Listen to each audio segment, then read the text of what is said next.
Hi, I'm Eric Ford for Made Here. Director Daniel Herzog from Storrs, Mansfield, Connecticut profiles a Townshend, Vermont chainsaw carver in his film, The Bear's Den.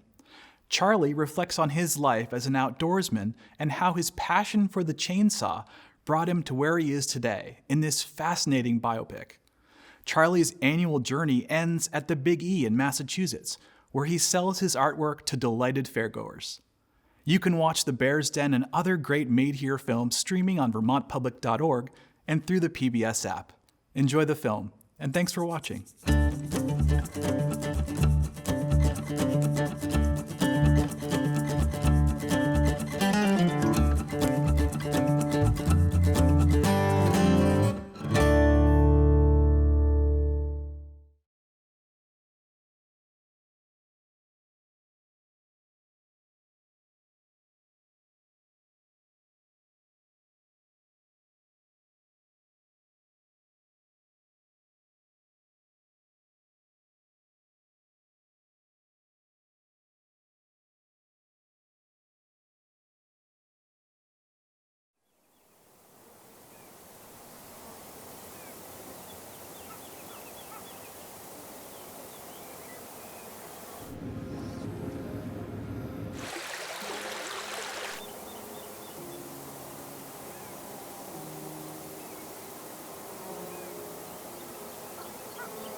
I actually love the wintertime.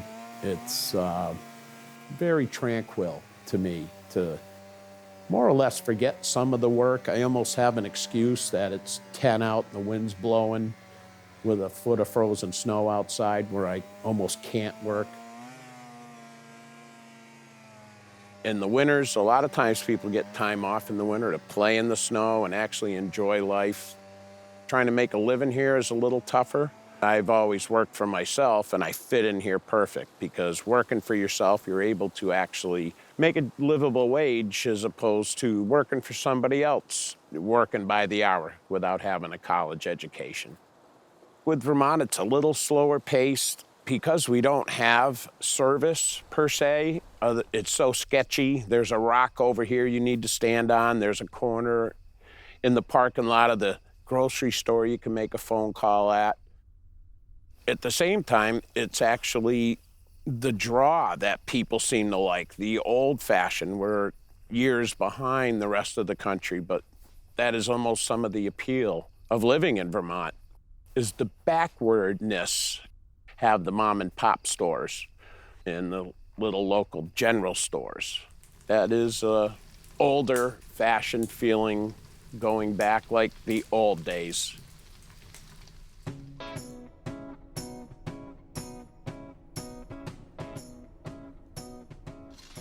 I had just gotten out of high school, and I was more or less into backpacking. I had a job at a factory for a while. A friend of mine I grew up with was working for a company called Asplin Tree Service. He was the foreman. He was looking for a guy to fill in for a day.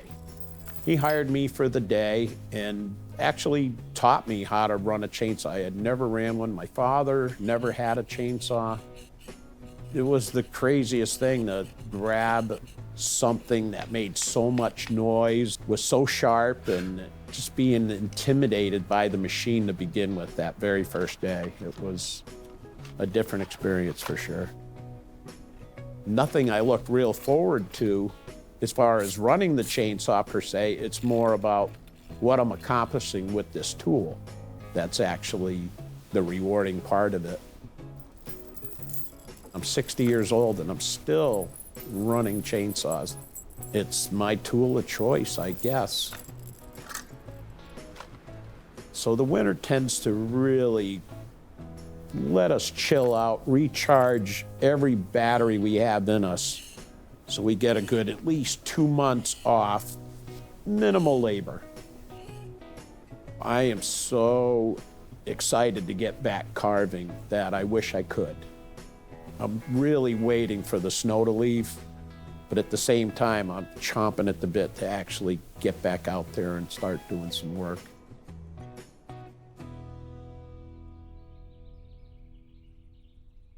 We did move out here in February of 1956 in this house, and I had Charlie in June. I got pregnant on my honeymoon. So we bought this house. My brother lived down the street from us, and he showed us this new project that was up here, and we liked it, so we put a down payment on it, and this is where Charlie was born.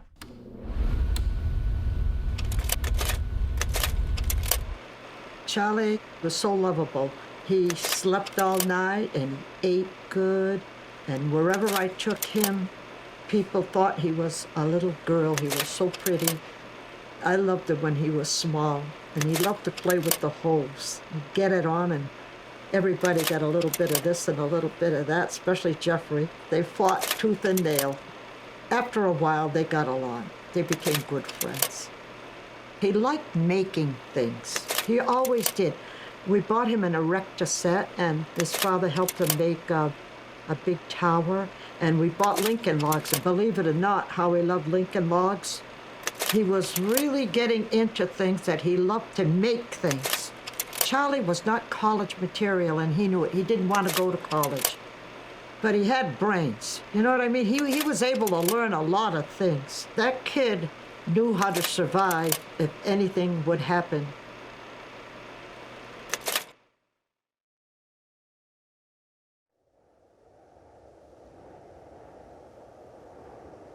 You didn't hardly eat any of this one, though. This stuff definitely. You just don't want another one? It's great when you're eating your own maple syrup. This is our maple syrup we made. We tap the trees. We tap the trees in our yard, and we boil it down on our wood stove. And this year we made about 2 gallons, which takes about 80 gallons of sap. These blueberries were grown up the hill from us at our friend Marilyn's house. They picked so many that they gave us this bag and another bag. So they're frozen. There's a trick to freezing blueberries. When you freeze them, you can't just put them in the bag.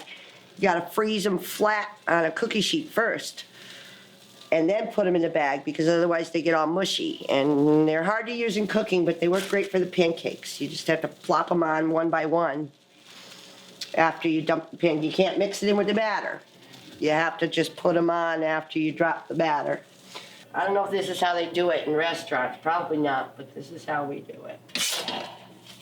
Ah. Is your fresh maple syrup good?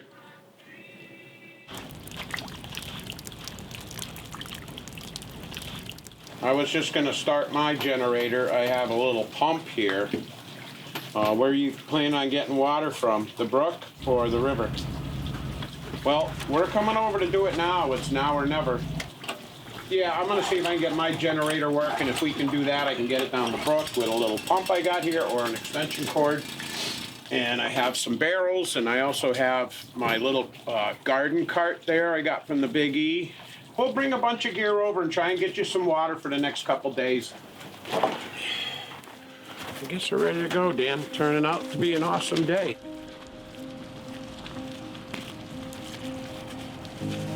We bought the property here in Vermont. We were building a small camp. I came up with a load of wood in the old flatbed truck, stopped for dinner at the local gin mill up the street. I had met this guy, Roger. We sort of hit it off, and it was winter time, and I kind of had nowhere to sleep other than my truck. I couldn't find a motel room anywhere local. He lived across the street and offered me a place to stay. As I got to know Roger, he was very good friends with Pat. He would come and visit and bring Pat over, and that was more or less how we met her. Jennifer hit off very well with Pat. They were both lefties, and they just seemed to have a lot in common. And she was like the second person we met in Vermont. Pat is such a sweetheart. She has seen adversity as far as her health and hip replacements, shoulder replacements, and that girl just keeps plugging along. Sam, my pony, and this is Ajax. He's my 4-year-old. A lot of these racehorses get damaged because they bred them at 2 years old. Their knees aren't closed up. They ended up at the slaughterhouse or someplace else.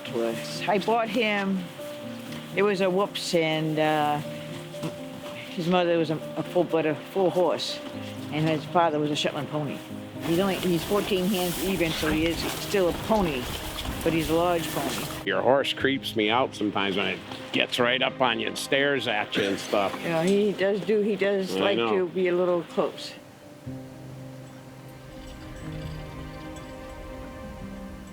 I like the peace and quiet. I like being on a dead-end road. People are a lot more friendly and helpful. They're not as cliquey. More down to earth. You're comfortable, you wear what you want to wear, they take you as you are. Wherever you go, there's somebody that you know that's gonna know somebody that you know.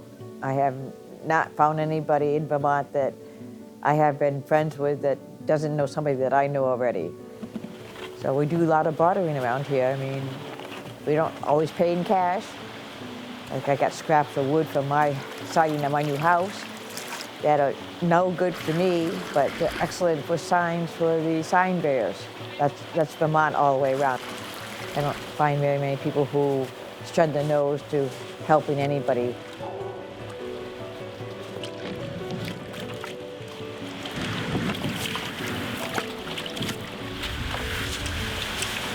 All right.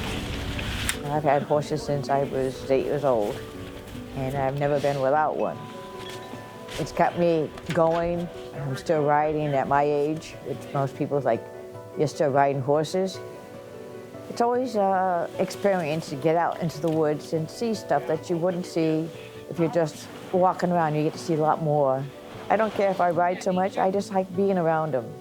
I mean, I'm just as happy to clean a stall as I am to get on the back of a horse. That's awesome. There you go.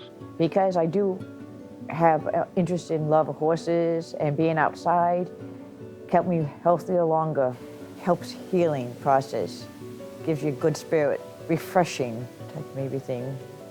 Makes me happy. It's home.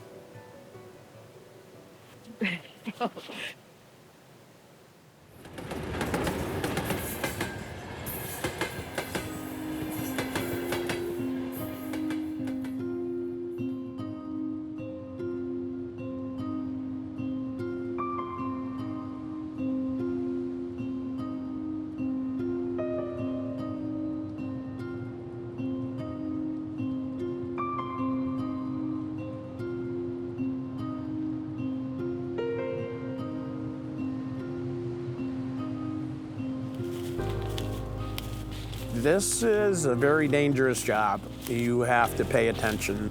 dropping these trees. There's always widowmakers, as they call them, hanging above your head. As long as you play heads up and a little bit of luck, you're gonna make it through the day. I'm way too old to be logging in the woods, but I like staying busy. With this logging job, the shape I was in and the shape I am in now after working a couple of months, I lost a bunch of weight and I got a good wind going, and I just feel really good about working hard again.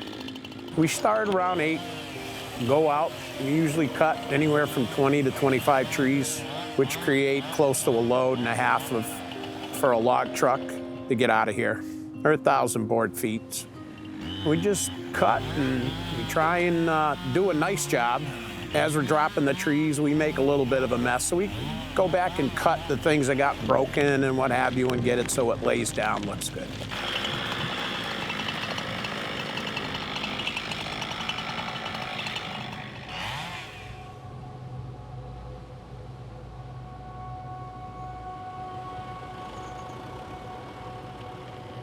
Started logging in the late 70s. I got out of high school, I went to work for Aspen Tree Expert Company, and I did a lot of climbing and bucket work, and then I took on my own crew with Aspen. From there, I just wanted to be on my own, so I got my own equipment, and I had my own crew, and at one point we had 3 skidders and 2 log trucks. I had a sawmill running for 9 years down in Connecticut. I just really enjoyed all the versatility of logging, the different aspects between cutting the trees and milling the trees.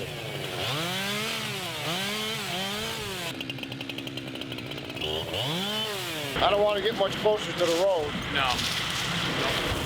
I don't know if you want to take this one or not. In the wintertime, when I was slow with the tree service, Ken would hire me on and we'd work in the woods together. So it was like a filler for wintertime.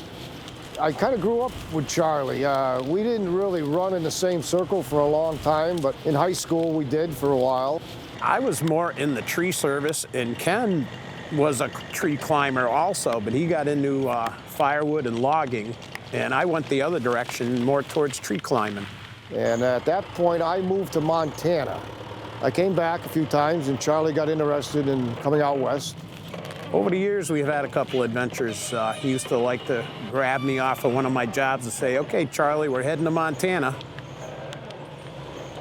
3, 4 years, we probably went back and forth like 8, 9 times. We flew sometimes, we drove, and there was some adventure there.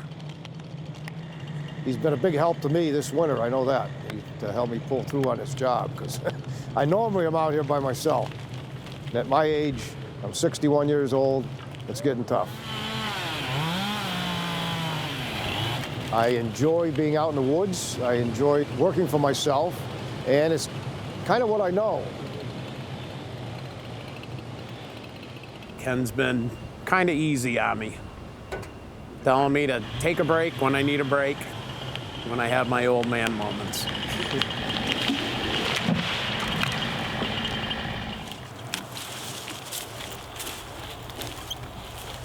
All right.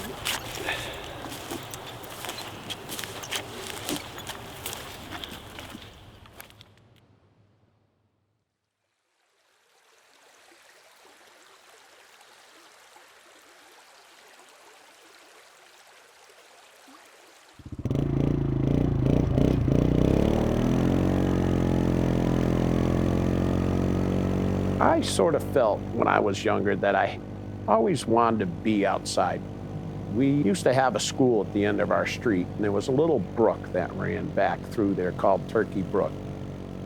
And we used to go and make forts out there right up into our teens, and we actually ended up drinking our first beers in some of these little forts we created. But we do a lot of hiking around there, and we'd play cowboys and Indians with sticks or something like that. The outdoors was something I always enjoyed. And I think it sort of brought me to that point throughout my life where I enjoyed it.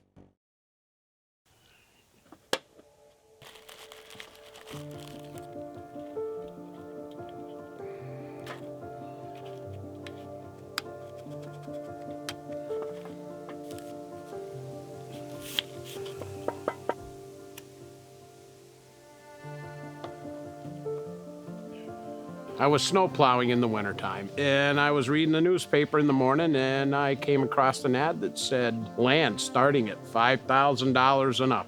Me and Jennifer came up and checked out 2 or 3 of these lots, and they were financing them too. I came and looked at this lot and decided on this. So we put $2,000 down and had like $166 a month payments. It worked out really well for us. At the time, we lived in Connecticut, had no plans on like moving anywhere else. We had a place to get away and slowly just build a little camp to have a place to hang out.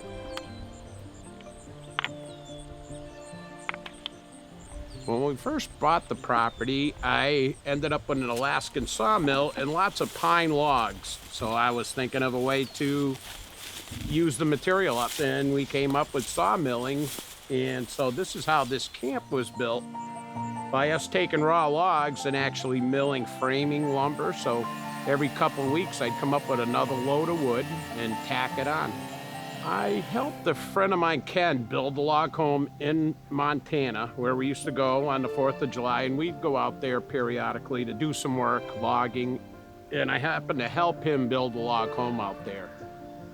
And I really loved the log homes a lot. So once again, I'm looking through a log home magazine, and they were going to have a log home show in Worcester, Massachusetts. I'm like, we ought to go this. I think this will be really neat. Well, further in the magazine, Yellowstone Log Homes was looking for dealers. And a little light went off, and I called them up. I became a dealer of log homes for Yellowstone Log Home, and I'm going to this log home show in Worcester, knowing very little about trying to sell a log home. And I actually did sell a log home there. After we sold several, I had one where I was working out of Connecticut, and there was a half a truck coming out of Idaho, didn't have any logs on it. This particular house we built, so what I did, I split the bill with the customer that we were building for, and had my log home logs only shipped out here, and a lot of it was paid for on the commission from the sale I made with him. It kind of happened so quick, I had nowhere to put the logs, so we used a friend of ours on the back side of the mountain over here to stash the logs till I was actually ready to build something. Log homes is a whole different type of construction. When we were building this and then adding on to this, with no idea that this log home was gonna come within the next 6 months, started concentrating on a foundation for that.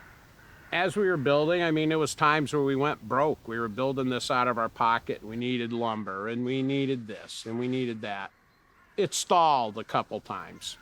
It took 3 years from start to pretty much finish. A lot of it was done by me, but I had a couple local kids who helped. They were here when the crane was here for 2 days, setting the logs, beams for the ceiling and all that. But there was times I'd come here and I'd work by myself. I'd lean a board up, go up a ladder, pull that board up, nail that in, take another measurement, come down off the ladder, doing whatever you had to do. As we were building this house, I was carving inside of it. At that point, the carving really got to me. I really fell in love with doing it. I just was making stuff out of wood. It was just really neat. And it was very hard. It was hard to do a really good job. And I knew what it took, you know, like a lot of things I've learned is practice. We kept at it. We just never gave up.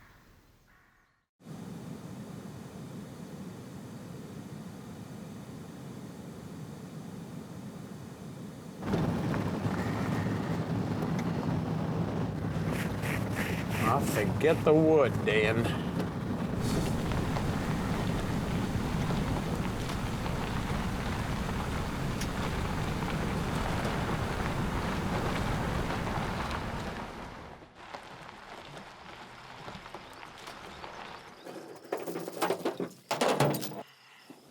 What I'm gonna do is attach a pulley to this tree, run a line out to those logs, hook it to the truck, and suck them out of the woods.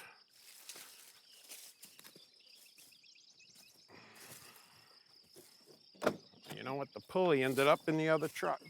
Damn it. I don't think I'm going to be able to do that, Dan. I left my pulley in that black truck.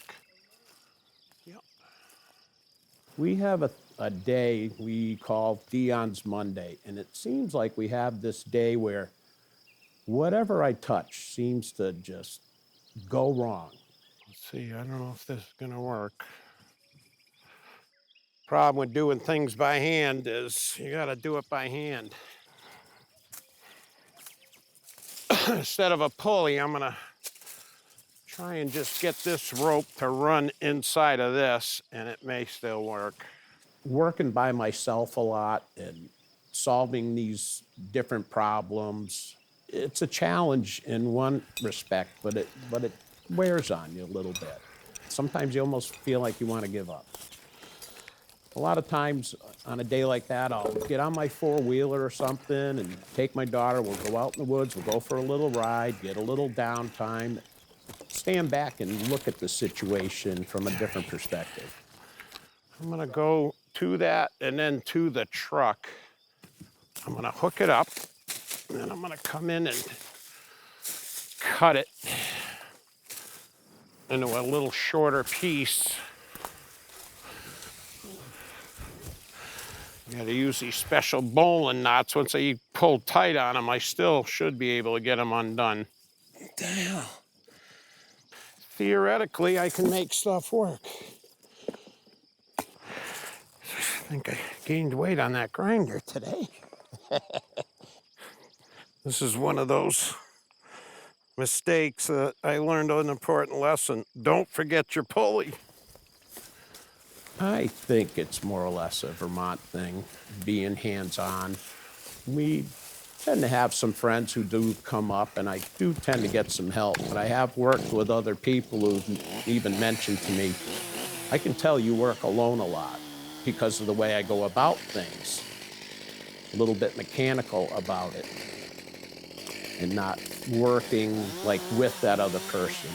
Doesn't have the skill set that I have. So they're a little bit behind me in the train of thought and what we're going about doing. I'm gonna back this truck up and see if we can get that log out of there. What I like about hard work is some of the challenge of it, but it seems like it's in my DNA to get out there and sort of do the homestead hard work thing that I sort of enjoy. I love getting my hands into things and just working it, and it seems to work. Feels like an accomplishment, but in my mind, I'm doing what I was built to do, maybe, or something. I just enjoy picking up a project, and whether it's making a piece of furniture for the house or building the house, it's really hard to get that exact feeling of why I feel it's necessary to do it, but it's so rewarding to me for some reason that I just enjoy it. Go, you pieces of wood.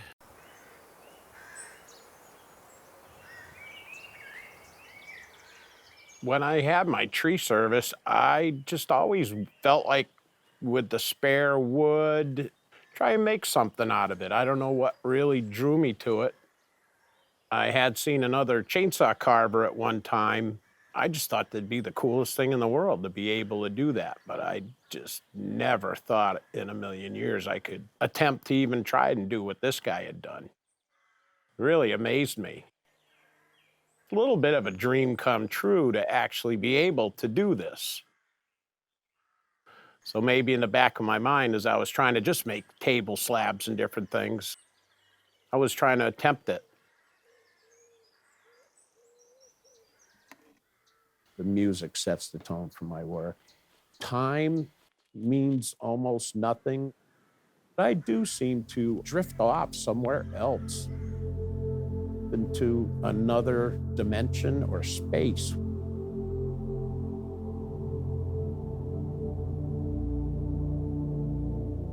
People like the bears as far as the carving goes.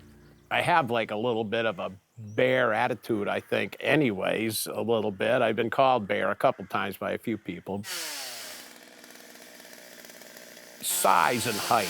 has a lot to do with the width of the bear. And we usually carve the bear so they're doing something like holding a sign, a lantern, a plant. And I start carving the head, and it gives me an idea about where I can get the arm. That sort of determines how the bear, if it's gonna sit kind of squat down or more standing up straight and tall. Even if it doesn't quite go, I sometimes force it into making it squatter or standing kind of funny, and sometimes I crack myself up because a leg will go one way or the other that I didn't anticipate. So sometimes it's a little bit of luck, and mistakes will be made. And that's where I've learned the most, actually, is by making mistakes or trying to correct them and make it look better. I'll probably get 20, maybe 40 minutes actually in the carving, put the eyeballs in and do some preliminary sanding for Jennifer. Basic design is the same, but our expressions have changed dramatically from when we started. We're getting real close to like a smiley bear, where before they were kind of expressionless bears.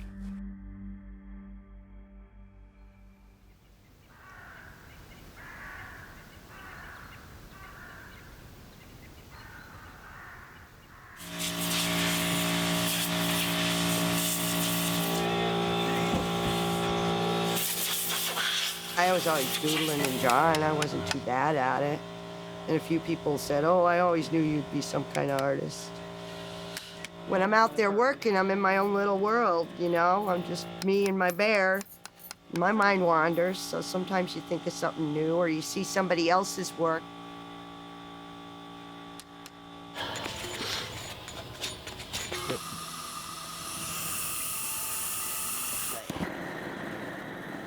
You never want to get the flame on your hose.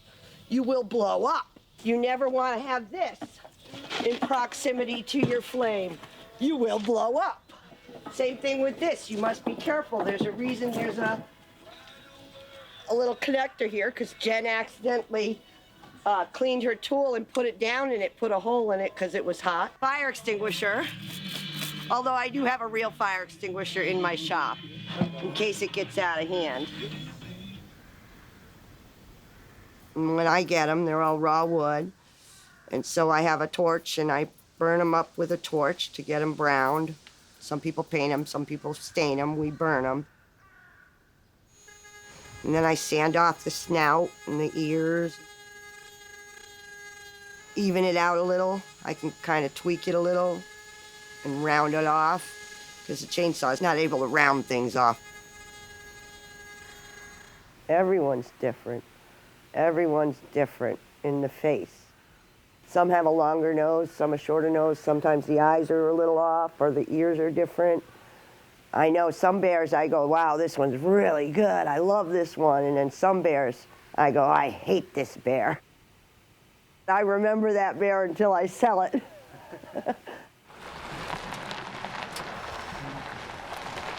Pat, she helps me so much. She's my best person I've ever had. She could almost do my job, almost. She helps me burn them and sand them, and smaller work that frees me up to do the sanding part. It gets old sometimes, but it's still one of the best jobs, because self-employed.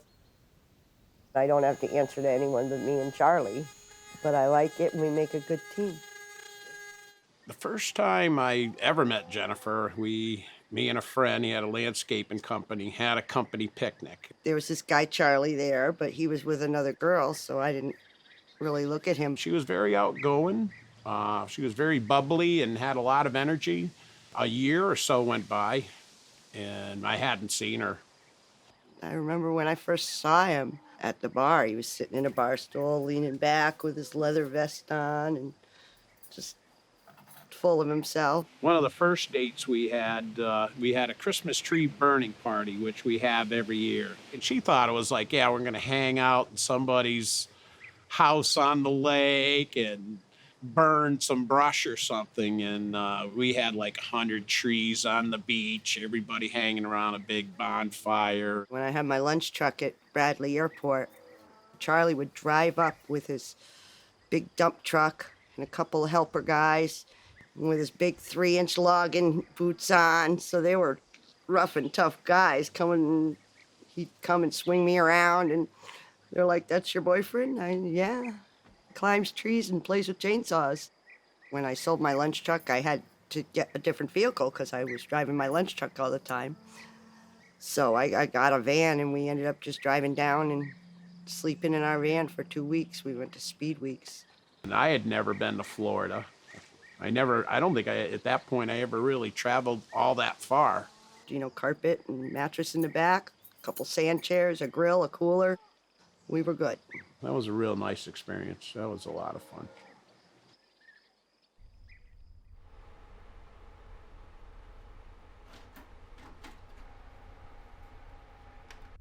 This is Charlie getting ready.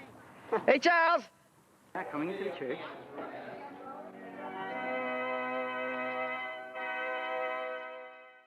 Jennifer isn't a moody person, and I think that's what I was looking for, someone I could get along with, live my life without really having to worry about being bitched at.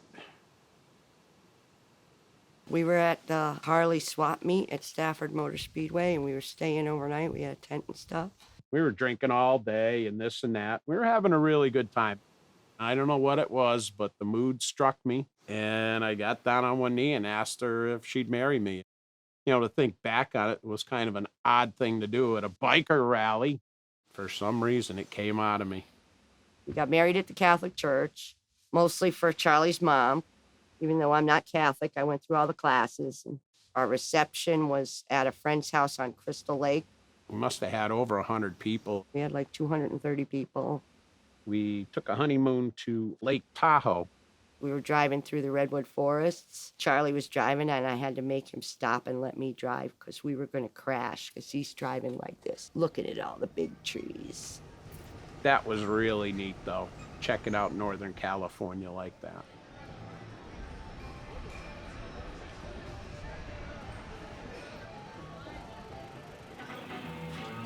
All right. Do some cooking. What kind of cooking? Drunk cooking. Drunk cooking is something me and Ron started years ago when he first moved up to Vermont. And it was something that didn't happen every night, but it seemed like every other night, one of us would cook supper. It started getting a little bit out of hand with some of the recipes and things we tried. And linguine, chicken, and we're probably gonna add some stuff to it, like maybe bacon. Filming drunk cooking, that's awesome. Well, we make cocktails. What's your contribution to the dinner tonight, Ron? I'm watching. You're making what are you making? I'm making a Captain and Diet Ginger Ale. Less sugar and no caffeine. Cheers. Nectar of the gods. And may the gods be with you the next day.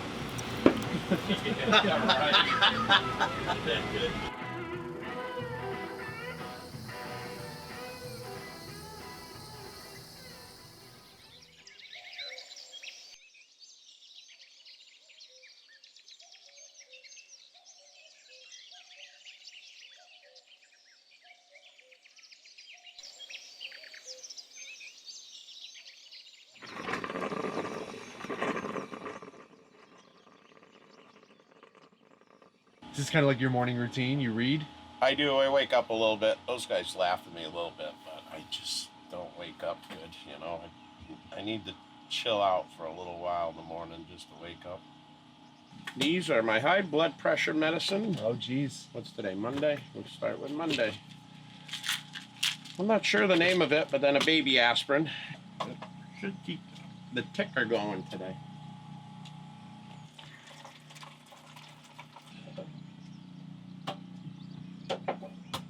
Nice. All right.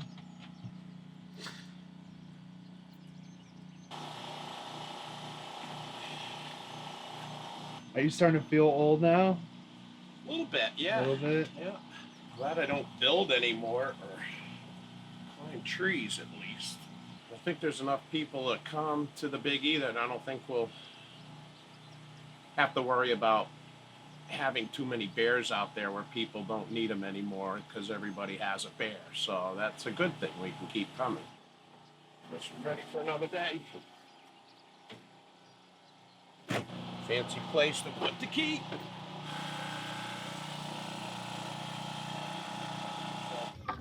Alrighty now then. We're back.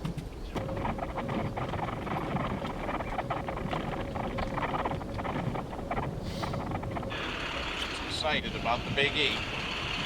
First big day back. Do you get excited about the Big E? I do first 4 or 5 days, but it hasn't worn off yet. I really like it. I really do. And on real busy days, we're sitting there with a dolly walking a mile or more just to deliver a bear to keep it all going. Yeah, by the weekend, these will all be filled up and people be hanging out.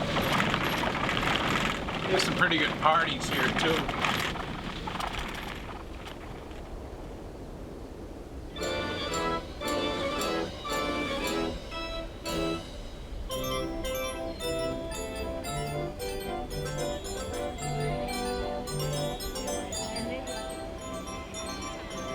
Sneaking up on you, girls. Take a photo of us, come on.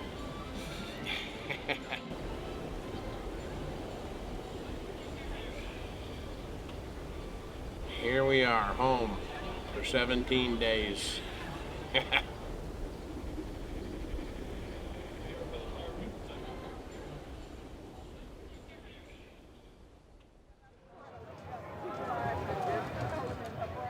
It seems to take 3 days, more or less, to find the rhythm. And by then, between lack of sleep, overwork, you seem to get this glaze over your eyes where you just look really tired. But then, after the 3rd day, then we start to find our rhythm. Rock and roll, baby.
Life, it comes in stages, and being 60 years old and being able to remember my attitude or my philosophy of life when I was 20 and what I thought about sort of being bulletproof and no fear a little bit. Then you get into the 30s and then you all of a sudden learn so much more about life and relationships and people. You get into your 40s and you learn even more and you start to get a little bit of philosophy and you sort of think, well, I'm not so bulletproof, and you have your midlife crisis. Sort of grow in your 40s. When you get into your 50s, you start to understand what life's about.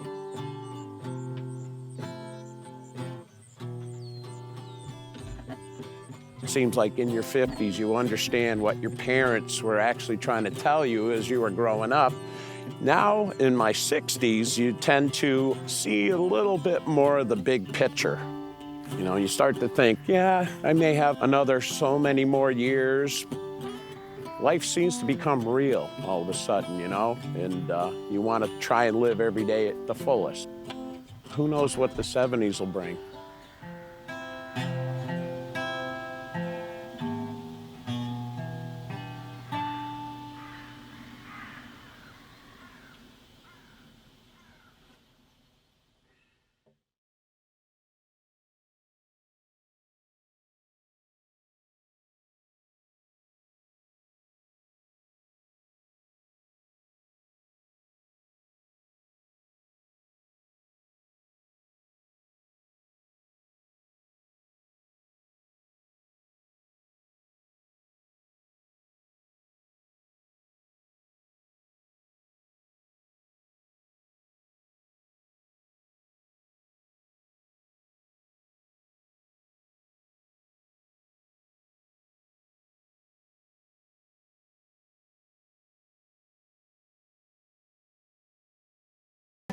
Vermont Public, partnering with local filmmakers to bring you stories made here. For more, visit vermontpublic.org.